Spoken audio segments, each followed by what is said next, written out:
The Adventures of Sherlock Holmes. The Adventure of the Illustrious Client. By Sir Arthur Conan Doyle.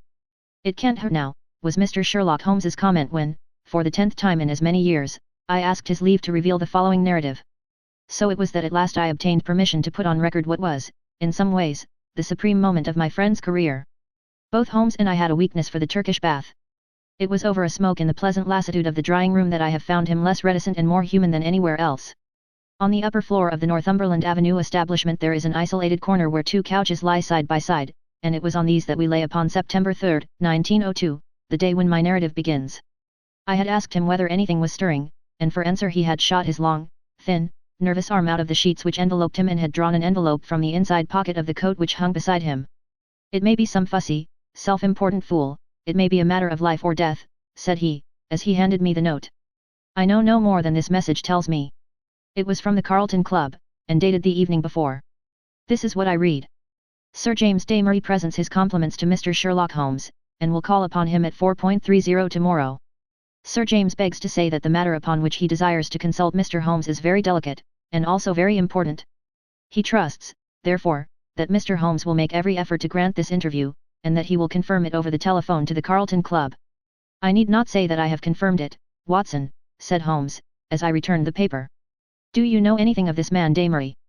"Only that this name is a household word in society." "Well, I can tell you a little more than that.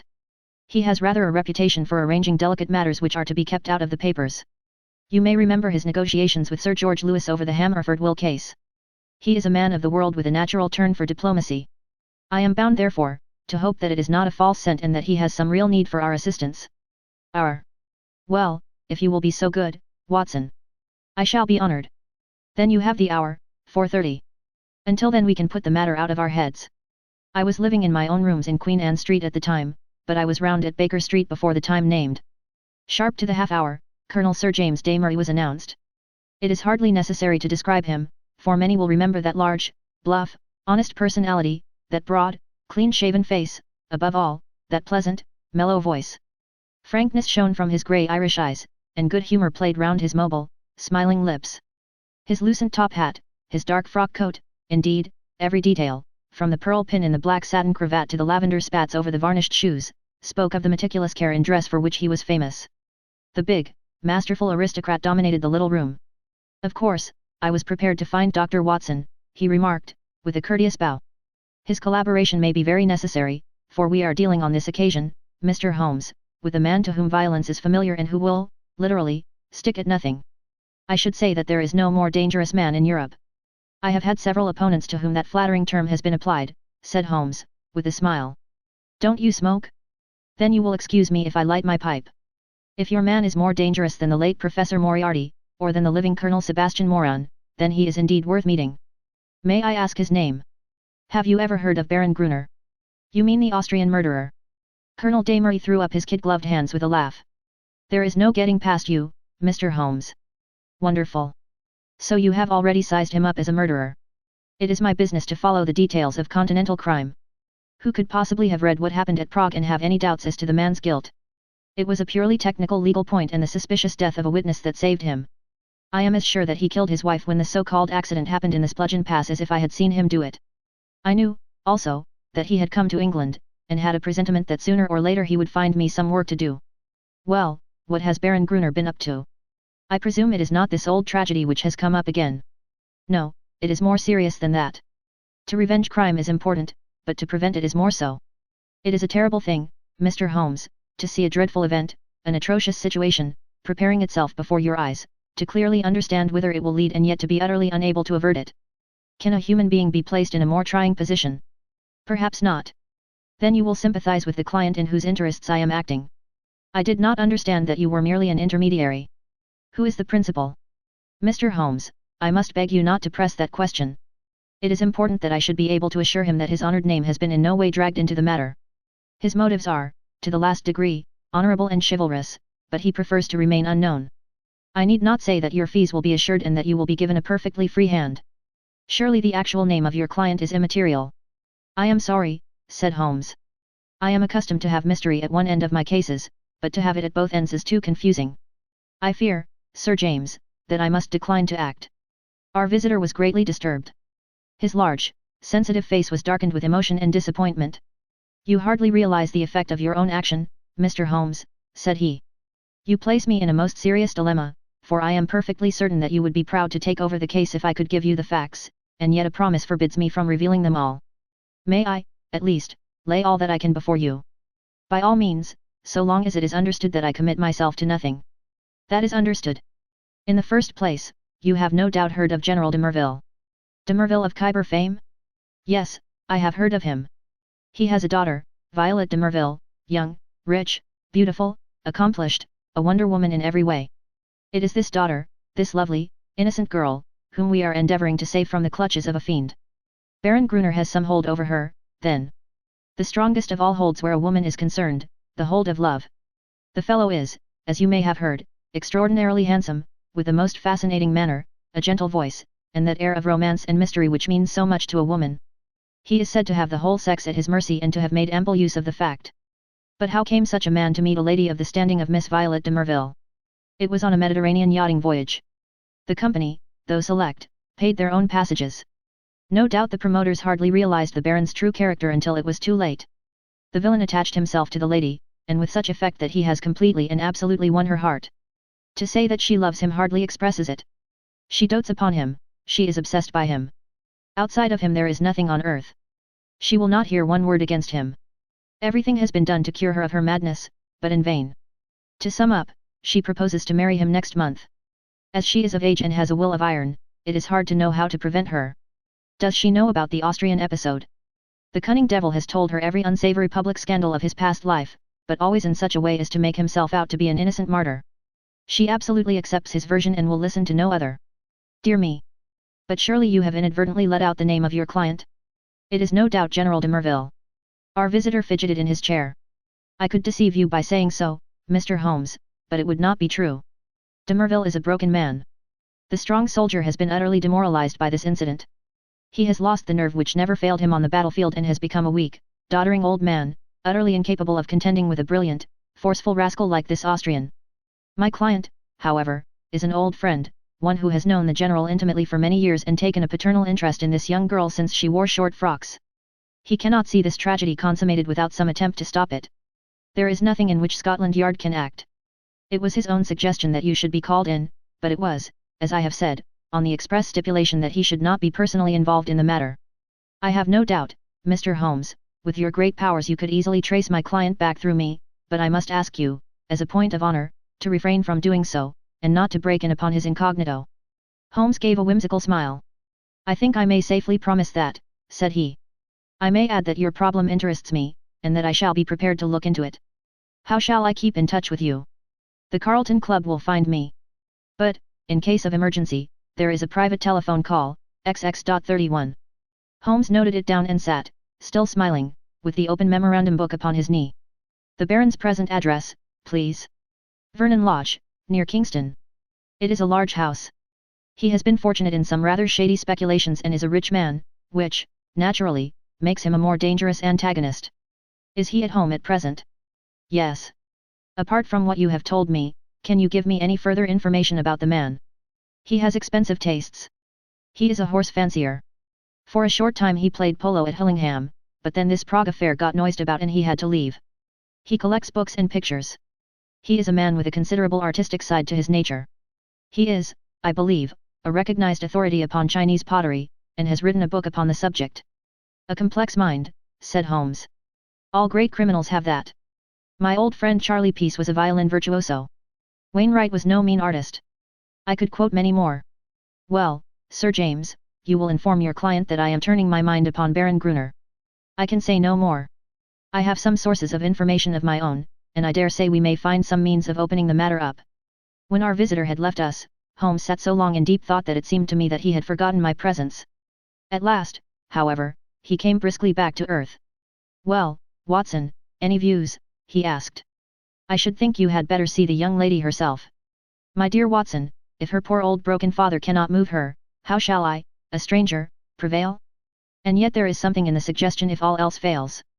But I think we must begin from a different angle. I rather fancy that Shinwell Johnson might be a help."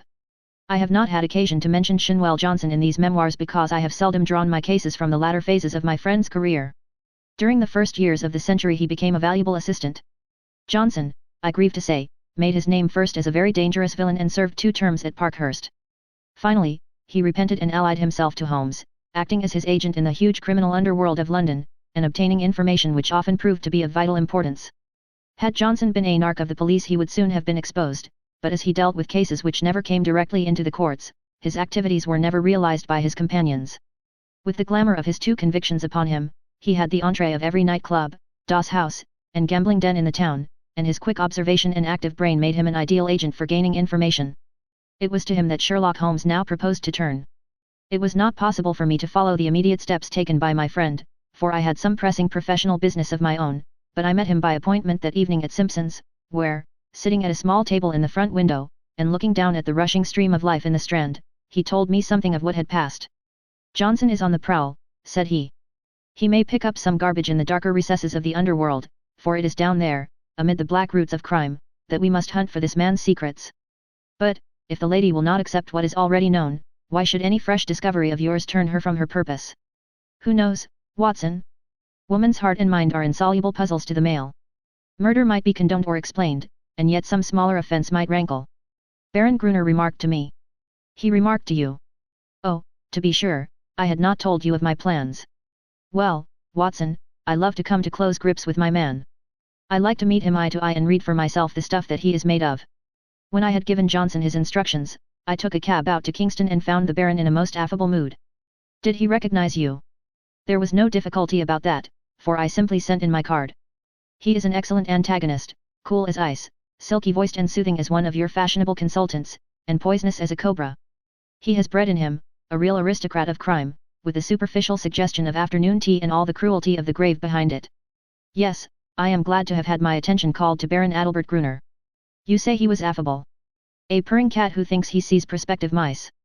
Some people's affability is more deadly than the violence of coarser souls." His greeting was characteristic. "I rather thought I should see you sooner or later, Mr. Holmes," said he. "You have been engaged, no doubt by General de Merville to endeavour to stop my marriage with his daughter, Violet. That is so, is it not?" I acquiesced. "My dear man," said he, "you will only ruin your own well-deserved reputation. It is not a case in which you can possibly succeed. You will have barren work, to say nothing of incurring some danger. Let me very strongly advise you to draw off at once." "It is curious," I answered, "but that was the very advice which I had intended to give you. I have a respect for your brains, Baron, and the little which I have seen of your personality has not lessened it. Let me put it to you as man to man. No one wants to rake up your past and make you unduly uncomfortable. It is over, and you are now in smooth waters, but if you persist in this marriage you will raise up a swarm of powerful enemies who will never leave you alone until they have made England too hot to hold you. Is the game worth it? Surely you would be wiser if you left the lady alone. It would not be pleasant for you if these facts of your past were brought to her notice. The Baron has little waxed tips of hair under his nose, like the short antennae of an insect. These quivered with amusement as he list ended, and he finally broke into a gentle chuckle. "Excuse my amusement, Mr. Holmes," said he, "but it is really funny to see you trying to play a hand with no cards in it.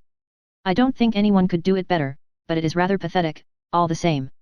Not a color card there, Mr. Holmes, nothing but the smallest of the small. So you think. So I know. Let me make the thing clear to you, for my own hand is so strong that I can afford to show it. I have been fortunate enough to win the entire affection of this lady. This was given to me in spite of the fact that I told her very clearly of all the unhappy incidents in my past life. I also told her that certain wicked and designing persons, I hope you recognize yourself, would come to her and tell her these things, and I warned her how to treat them. You have heard of post-hypnotic suggestion, Mr. Holmes? Well, you will see how it works, for a man of personality can use hypnotism without any vulgar passes or tomfoolery. So she is ready for you and, I have no doubt, would give you an appointment, for she is quite amenable to her father's will, save only in the one little matter. Well, Watson, there seemed to be no more to say, so I took my leave with as much cold dignity as I could summon, but, as I had my hand on the door handle, he stopped me. By the way, Mr. Holmes, said he, did you know L. E. Brun, the French agent? Yes, said I. Do you know what befell him? I heard that he was beaten by some Apaches in the Montmartre district and crippled for life. Quite true, Mr. Holmes. By a curious coincidence he had been inquiring into my affairs only a week before. Don't do it, Mr. Holmes, it's not a lucky thing to do. Several have found that out.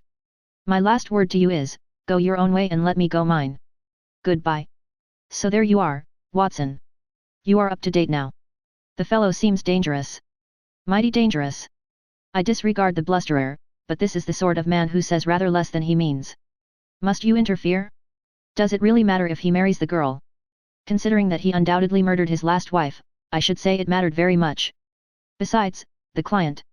Well, we need not discuss that. When you have finished your coffee you had best come home with me, for the blithe Shinwell will be there with his report. We found him sure enough, a huge, coarse, red-faced, scorbutic man, with a pair of vivid black eyes which were the only external sign of the very cunning mind within. It seems that he had dived down into what was peculiarly his kingdom, and beside him on the settee was a brand which he had brought up in the shape of a slim, flame-like young woman with a pale, intense face, youthful, and yet so worn with sin and sorrow that one read the terrible years which had left their leprous mark upon her. "This is Miss Kitty Winter," said Shinwell Johnson, waving his fat hand as an introduction. "What she don't know, well, there, she'll speak for herself. Put my hand right on her, Mr. Holmes, within an hour of your message." "I'm easy to find," said the young woman. "Hell, London, gets me every time. Same address for Porky Shinwell. We're old mates, Porky, you and I. But, by cripes! There is another who ought to be down in a lower hell than we if there was any justice in the world. That is the man you are after, Mr. Holmes." Holmes smiled. "I gather we have your good wishes, Miss Winter. If I can help to put him where he belongs, I'm yours to the rattle," said our visitor, with fierce energy. There was an intensity of hatred in her white, set face and her blazing eyes such as woman seldom and man never can attain. "You needn't go into my past, Mr. Holmes. That's neither here nor there. But what I am Adalbert Gruner made me. If I could pull him down." She clutched frantically with her hands into the air. "Oh, if I could only pull him into the pit where he has pushed so many. You know how the matter stands. Porky Shinwell has been telling me. He's after some other poor fool and wants to marry her this time. You want to stop it? Well, you surely know enough about this devil to prevent any decent girl in her senses wanting to be in the same parish with him. She is not in her senses. She is madly in love. She has been told all about him. She cares nothing. Told about the murder. Yes. My lord, she must have a nerve. She puts them all down as slanders. Couldn't you lay proofs before her silly eyes? Well, can you help us do so? Ain't I a proof myself? If I stood before her and told her how he used me. Would you do this? Would I? Would I not? Well, it might be worth trying. But he has told her most of his sins and had pardon from her, and I understand she will not reopen the question. I'll lay he didn't tell her all, said Miss Winter. I caught a glimpse of 1 or 2 murders besides the one that made such a fuss. He would speak of someone in his velvet way and then look at me with a steady eye and say, he died within a month. It wasn't hot air, either.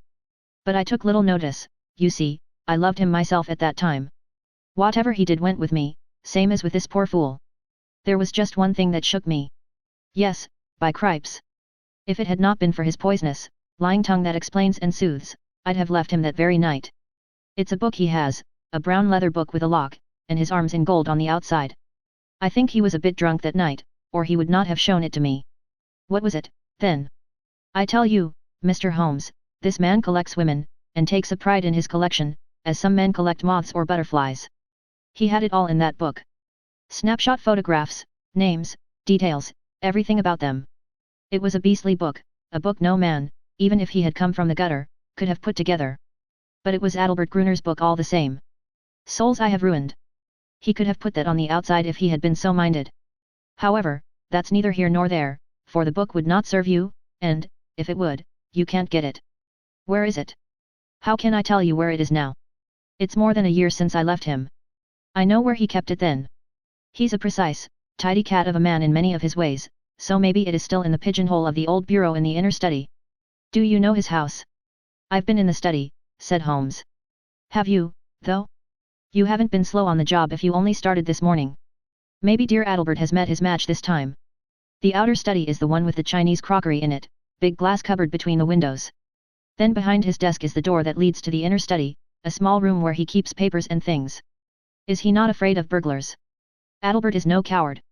His worst enemy couldn't say that of him. He can look after himself. There's a burglar alarm at night. Besides, what is there for a burglar, unless they got away with all this fancy crockery? No good, said Shinwell Johnson, with the decided voice of the expert. No fence wants stuff of that sort that you can neither melt nor sell. Quite so, said Holmes.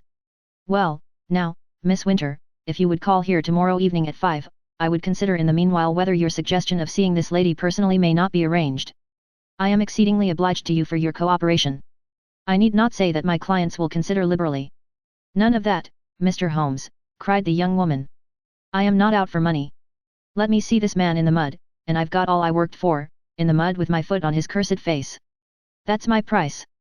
I'm with you tomorrow or any other day so long as you are on his track. Porky here can tell you always where to find me. I did not see Holmes again until the following evening, when we dined once more at our Strand restaurant. He shrugged his shoulders when I asked him what luck he had had in his interview. Then he told the story, which I would repeat in this way. His hard, dry statement needs some little editing to soften it into the terms of real life. There was no difficulty at all about the appointment, said Holmes, for the girl glories in showing abject filial obedience in all secondary things in an attempt to atone for her flagrant breach of it in her engagement. The general phoned that all was ready, and the fiery Miss W turned up according to schedule, so that at 5:30 a cab deposited us outside 104 Berkeley Square where the old soldier resides, one of those awful grey London castles which would make a church seem frivolous. A footman showed us into a great yellow-curtained drawing-room, and there was the lady awaiting us, demure, pale, self-contained, as inflexible and remote as a snow image on a mountain. I don't quite know how to make her clear to you, Watson. Perhaps you may meet her before we are through, and you can use your own gift of words. She is beautiful, but with the ethereal otherworld beauty of some fanatic whose thoughts are set on high. I have seen such faces in the pictures of the old masters of the Middle Ages. How a beast man could have laid his vile paws upon such a being of the beyond I cannot imagine. You may have noticed how extremes call to each other, the spiritual to the animal, the caveman to the angel. You never saw a worse case than this. She knew what we had come for, of course, that villain had lost no time in poisoning her mind against us. Miss Winter's advent rather amazed her, I think, but she waved us into our respective chairs like a reverend abbess receiving two rather leprous mendicants.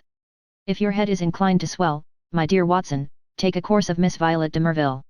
Well, sir, said she, in a voice like the wind from an iceberg, your name is familiar to me. You have called, as I understand, to malign my fiancé, Baron Gruner.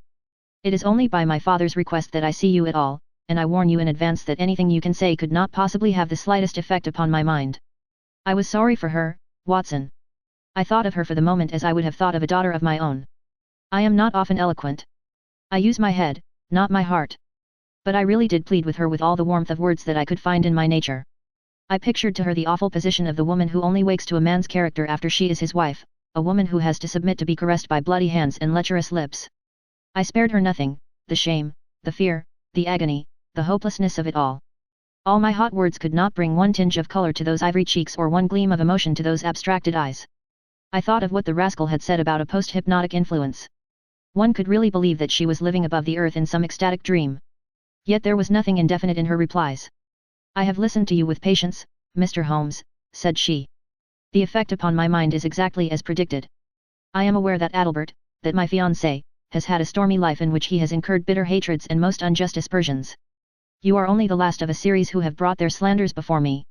Possibly you mean well, though I learn that you are a paid agent who would have been equally willing to act for the Baron as against him. But in any case I wish you to understand once for all that I love him and that he loves me, and that the opinion of all the world is no more to me than the twitter of those birds outside the window. If his noble nature has ever for an instant fallen, it may be that I have been specially sent to raise it to its true and lofty level.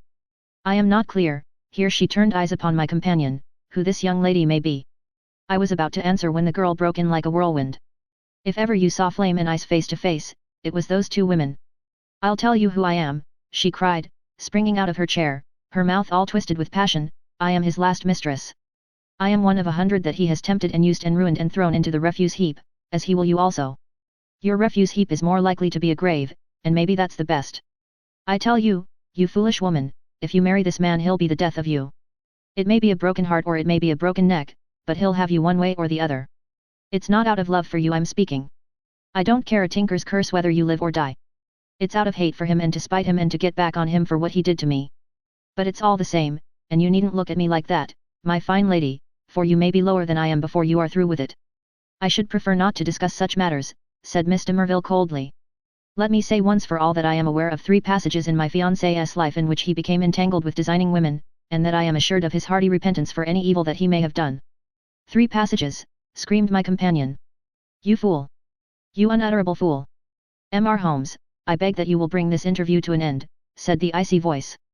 I have obeyed my father's wish in seeing you, but I am not compelled to listen to the ravings of this person. With an oath Miss Winter darted forward, and if I had not caught her wrist she would have clutched this maddening woman by the hair. I dragged her towards the door, and was lucky to get her back into the cab without a public scene, for she was beside herself with rage. In a cold way I felt pretty furious myself, Watson, for there was something indescribably annoying in the calm aloofness and supreme self-complacence of the woman whom we were trying to save. So now once again you know exactly how we stand, and it is clear that I must plan some fresh opening move, for this gambit won't work. I'll keep in touch with you, Watson, for it is more than likely that you will have your part to play, though it is just possible that the next move may lie with them rather than with us. And it did. Their blow fell, or his blow rather, for never could I believe that the lady was privy to it. I think I could show you the very paving stone upon which I stood when my eyes fell upon the placard, and a pang of horror passed through my very soul. It was between the Grand Hotel and Charing Cross Station, where a one-legged news vendor displayed his evening papers. The date was just 2 days after the last conversation. There, black upon yellow, was the terrible news sheet.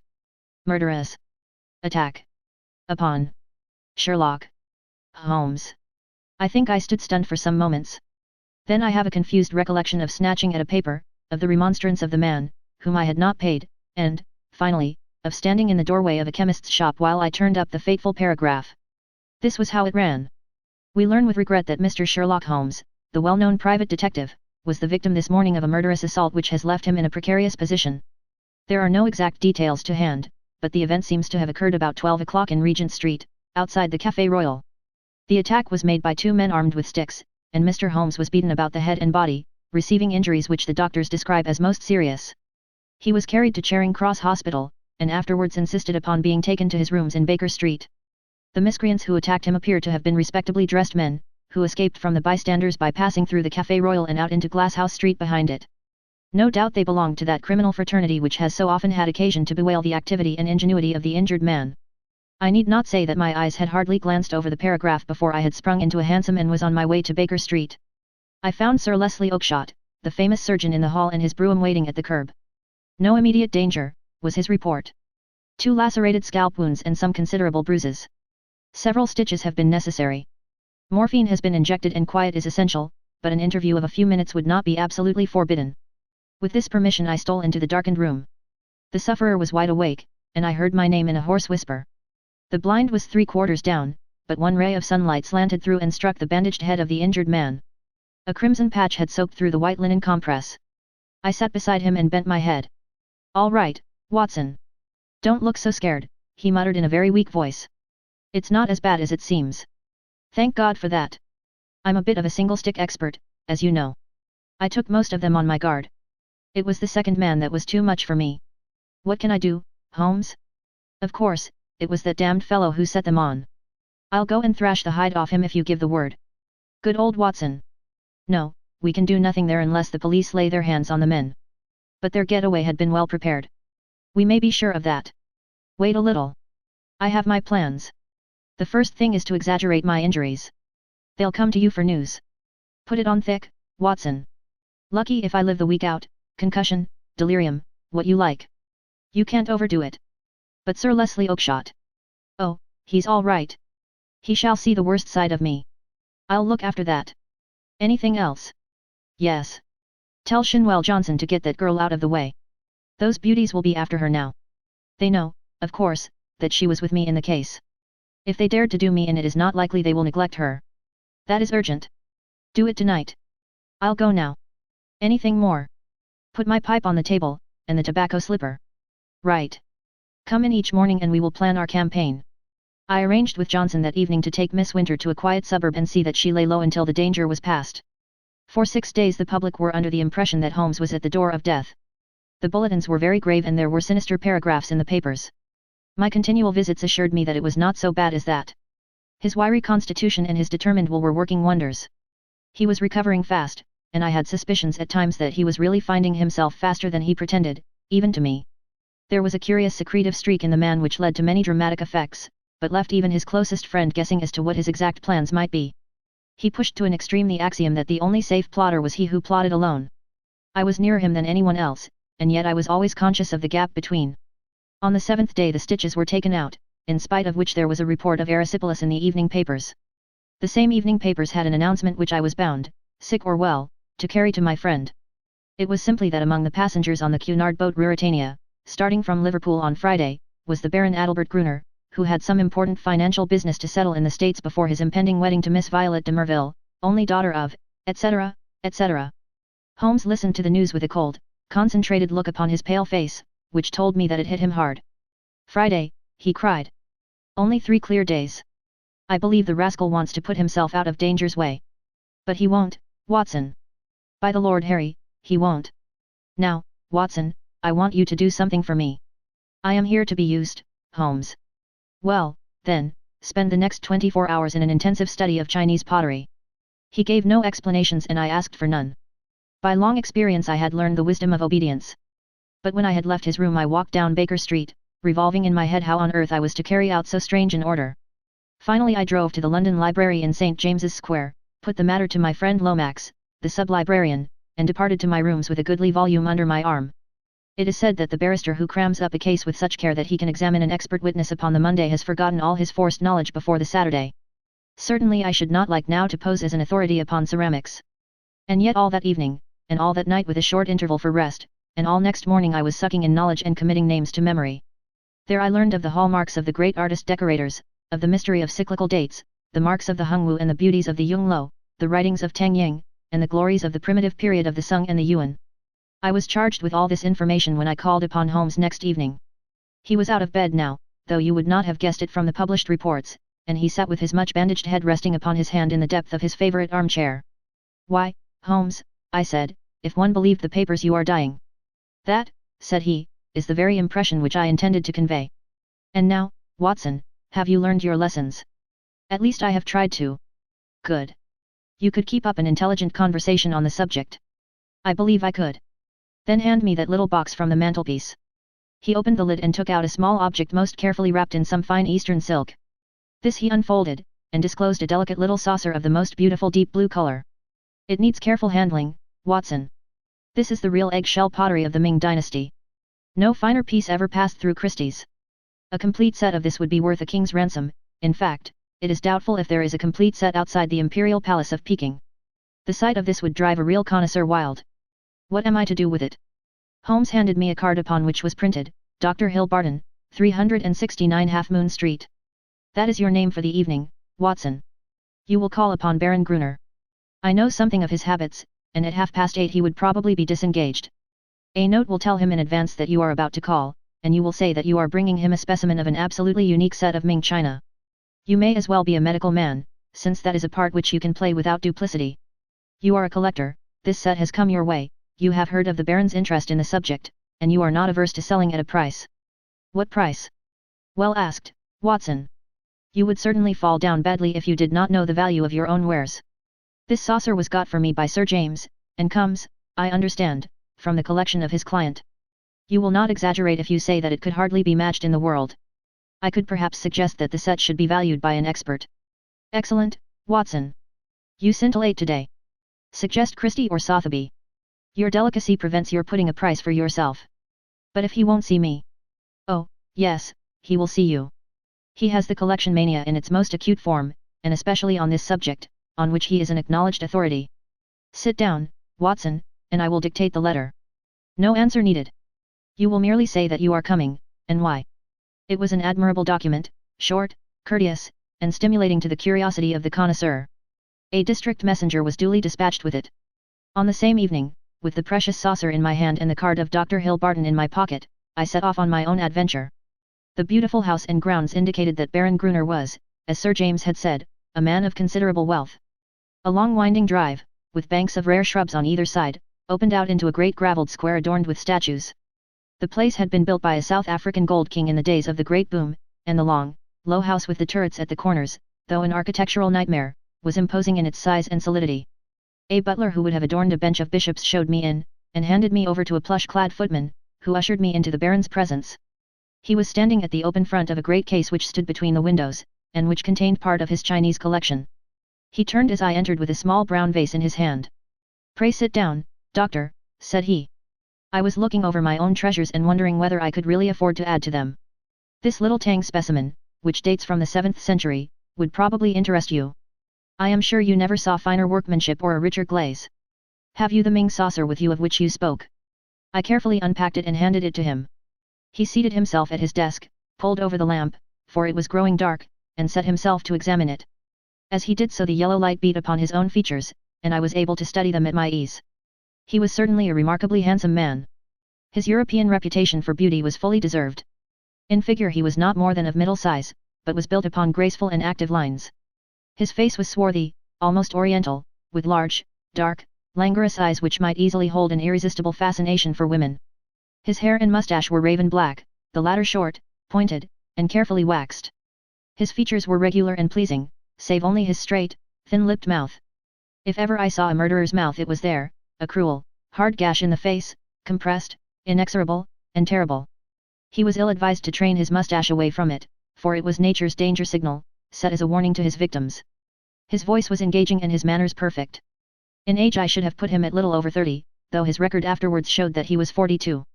Very fine indeed, he said at last. And you say you have a set of 6 to correspond. What puzzles me is that I should not have heard of such magnificent specimens. I only know of one in England to match this, and it is certainly not likely to be in the market. Would it be indiscreet if I were to ask you, Dr. Hilbarton, how you obtained this? Does it really matter? I asked, with as careless an air as I could muster. You can see that the piece is genuine, and, as to the value, I am content to take an expert's valuation. Very mysterious, said he, with a quick, suspicious flash of his dark eyes. In dealing with objects of such value, one naturally wishes to know all about the transaction. That the piece is genuine is certain. I have no doubts at all about that. But suppose, I am bound to take every possibility into account, that it should prove afterwards that you had no right to sell. I would guarantee you against any claim of the sort. That, of course, would open up the question as to what your guarantee was worth. My bankers would answer that. Quite so. And yet the whole transaction strikes me as rather unusual. You can do business or not, said I, with indifference. I have given you the first offer as I understood that you were a connoisseur, but I shall have no difficulty in other quarters. Who told you I was a connoisseur? I was aware that you had written a book upon the subject. Have you read the book? No. Dear me, this becomes more and more difficult for me to understand. You are a connoisseur and collector with a very valuable piece in your collection, and yet you have never troubled to consult the one book which would have told you of the real meaning and value of what you held. How do you explain that? I am a very busy man. I am a doctor in practice. That is no answer. If a man has a hobby he follows it up, whatever his other pursuits may be. You said in your note that you were a connoisseur. So I am. Might I ask you a few questions to test you? I am obliged to tell you, doctor, if you are indeed a doctor, that the incident becomes more and more suspicious. I would ask you what do you know of the Emperor Shomu and how do you associate him with the Shosoin near Nara? Dear me, does that puzzle you? Tell me a little about the Northern Wei dynasty and its place in the history of ceramics. I sprang from my chair in simulated anger. This is intolerable, sir, said I. I came here to do you a favor, and not to be examined as if I were a schoolboy. My knowledge on these subjects may be second only to your own, but I certainly shall not answer questions which have been put in so offensive a way. He looked at me steadily. The languor had gone from his eyes. They suddenly glared. There was a gleam of teeth from between those cruel lips. What is the game? You are here as a spy. You are an emissary of Holmes. This is a trick that you are playing upon me. The fellow is dying, I hear, so he sends his tools to keep watch upon me. You've made your way in here without leave, and, by God, you may find it harder to get out than to get in. He had sprung to his feet, and I stepped back, bracing myself for an attack, for the man was beside himself with rage. He may have suspected me from the first, certainly this cross-examination had shown him the truth, but it was clear that I could not hope to deceive him. He dived his hand into a side drawer and rummaged furiously. Then something struck upon his ear, for he stood listening intently. Ah, he cried. Ah, and dashed into the room behind him. 2 steps took me to the open door, and my mind will ever carry a clear picture of the scene within. The window leading out to the garden was wide open. Beside it, looking like some terrible ghost, his head girt with bloody bandages, his face drawn and white, stood Sherlock Holmes. The next instant he was through the gap, and I heard the crash of his body among the laurel bushes outside. With a howl of rage the master of the house rushed after him to the open window. And then, it was done in an instant, and yet I clearly saw it. An arm, a woman's arm, shot out from among the leaves. At the same instant the Baron uttered a horrible cry, a yell which will always ring in my memory. He clapped his 2 hands to his face and rushed round the room, beating his head horribly against the walls. Then he fell upon the carpet, rolling and writhing, while scream after scream resounded through the house. "Water! For God's sake, water!" was his cry. I seized a carafe from a side table and rushed to his aid. At the same moment the butler and several footmen ran in from the hall. I remember that one of them fainted as I knelt by the injured man and turned that awful face to the light of the lamp. The vitriol was eating into it everywhere and dripping from the ears and the chin. One eye was already white and glazed. The other was red and inflamed. The features which I had admired a few minutes before were now like some beautiful painting over which the artist has passed a wet and foul sponge. They were blurred, discolored, inhuman, terrible. In a few words I explained exactly what had occurred, so far as the vitriol attack was concerned. Some had climbed through the window and others had rushed out onto the lawn, but it was dark and it had begun to rain. Between his screams the victim raged and raved against the avenger. "It was that hellcat, Kitty Winter," he cried. "Oh, the she-devil! She shall pay for it! She shall pay! Oh, God in heaven, this pain is more than I can bear." I bathed his face in oil, put cotton wadding on the raw surfaces, and administered a hypodermic of morphia. All suspicion of me had passed from his mind in the presence of this shock, and he clung to my hands as if I might have the power even yet to clear those dead fish eyes which gazed up at me. I could have wept over the ruin had I not remembered very clearly the vile life which had led up to so hideous a change. It was loathsome to feel the pawing of his burning hands, and I was relieved when his family surgeon, closely followed by a specialist, came to relieve me of my charge. An inspector of police had also arrived, and to him I handed my real card. It would have been useless as well as foolish to do otherwise, for I was nearly as well known by sight at the yard as Holmes himself. Then I left that house of gloom and terror. Within an hour I was at Baker Street. Holmes was seated in his familiar chair, looking very pale and exhausted. Apart from his injuries, even his iron nerves had been shocked by the events of the evening, and he listened with horror to my account of the Baron's transformation. "The wages of sin, Watson, the wages of sin," said he. "Sooner or later it will always come. God knows, there was sin enough," he added, taking up a brown volume from the table. "Here is the book the woman talked of. If this will not break off the marriage, nothing ever could. But it will, Watson. It must. No self-respecting woman could stand it. It is his love diary. Or his lust diary. Call it what you will." The moment the woman told us of it I realized what a tremendous weapon was there, if we could but lay our hands on it. I said nothing at the time to indicate my thoughts, for this woman might have given it away. But I brooded over it. Then this assault upon me gave me the chance of letting the Baron think that no precautions need be taken against me. That was all to the good.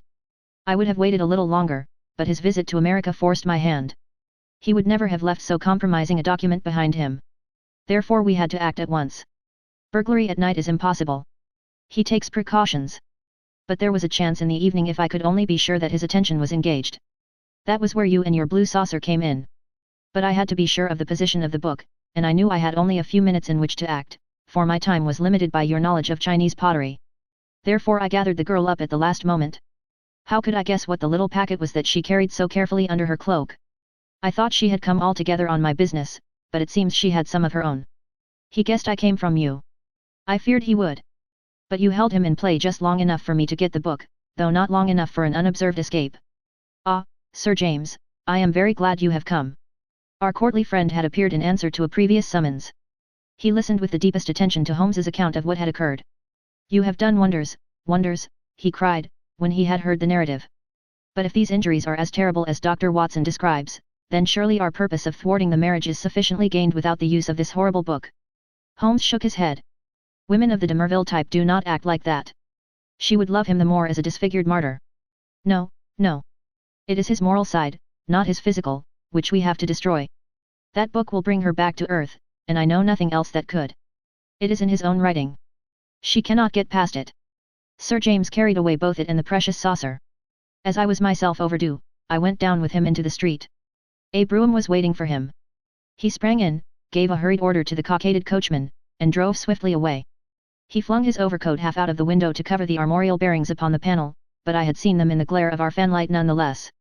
I gasped with surprise. Then I turned back and ascended the stair to Holmes's room.